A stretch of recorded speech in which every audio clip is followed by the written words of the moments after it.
Good evening.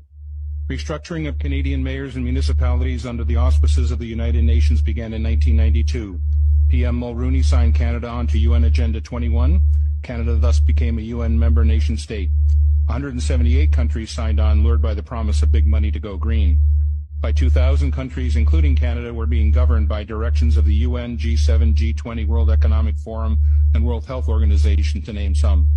Every organization named is a foreign-based NGO, non-governmental organization, and every member of all these organizations is unelected. Parliamentary procedures for law changes weren't followed. In 1994, a municipal primer was issued to all local towns outlining how they were to restructure their governments. Though the municipal primer was a non-binding agreement, all towns adopted it. Our public officials, the mayor and councillors of that day, were partnered with a private corporation, the Corporation of the Town of Aurora, who appointed a chief administrative officer who helped implement the global agenda instead of a local one. The International Council on Local and Environmental Issues, ICLEI, became the main source of consultation to push and fund the global agenda. We remind you that the World Economic Forum and the United Nations signed a strategic partnership framework in 2019 to jointly accelerate the implementation of the 2030 Agenda for Sustainable Development. This is the same World Economic Forum whose chairman, Klaus Schwab, famously declared, "You will own nothing and be happy." This is the same Klaus Schwab who, referring to Canadian Prime Minister Justin Trudeau, boasted, "We have penetrated more than half of his cabinet." We would ask Mayor Maracas and the councillors, why should the citizens of Aurora bow down to the intrusive dictates of an unelected foreign entity? The fact is we should not, and we will not. What, you ask, does any of this have to do with 15-minute smart cities? Absolutely everything.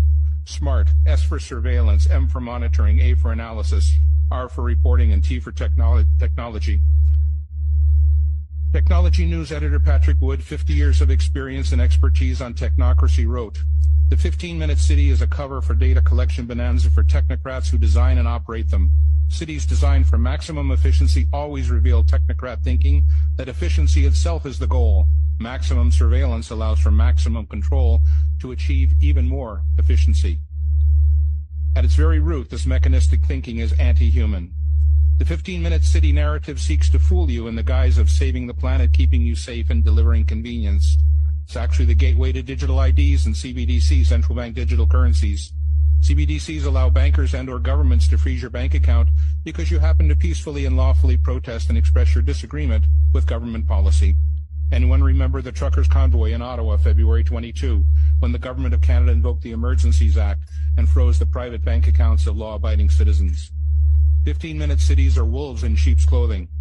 Don't believe the countless stories spewing forth from the 24/7 basis from the elitist captured mainstream media, all claiming to have your best interests at heart.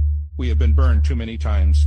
In reality, 24/7 surveillance through the Internet of Things inside your home, 5G and LED streetlights outside, monitoring and tracking and recording everything. Implementation of exclusion zones and geofencing to restrict movement and travel. Ability to control behaviors through military-directed energy technologies. Property and car ownership to be outlawed. Evictions from farms and rural areas to gather people into cities. Digital passports being promulgated by the UN, World Economic Forum, and the World Health Organization are in the final stages of planning and implementation.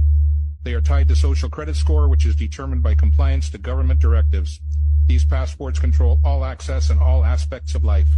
Digital currency is being implemented to end cash and monitor all your spending. Your digital currency will be turned off or on depending on your compliance score. UBI, Universal Basic Income, is a state-controlled allowance forcing compliance by restricting access to food, money, services, and education.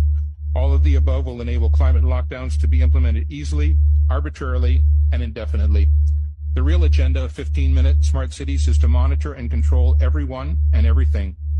In summary, in the coming days, Council will receive an electronic info packet which will contain the text of this delegation and other items. We, the citizens of Aurora, wish to enter into a meaningful, respectful dialogue with our elected members of Council on this complex, important issue. A key framework of that dialogue is a list of questions posed to Council. Can Council explicitly guarantee that citizens will be remain free to travel as is their right under the Charter of Rights and Freedoms?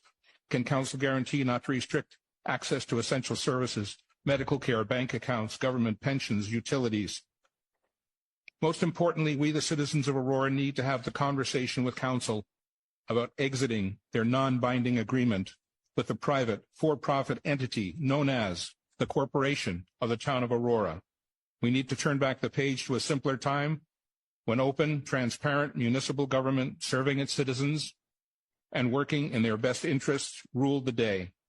We are your equal partners on this journey. Thank you.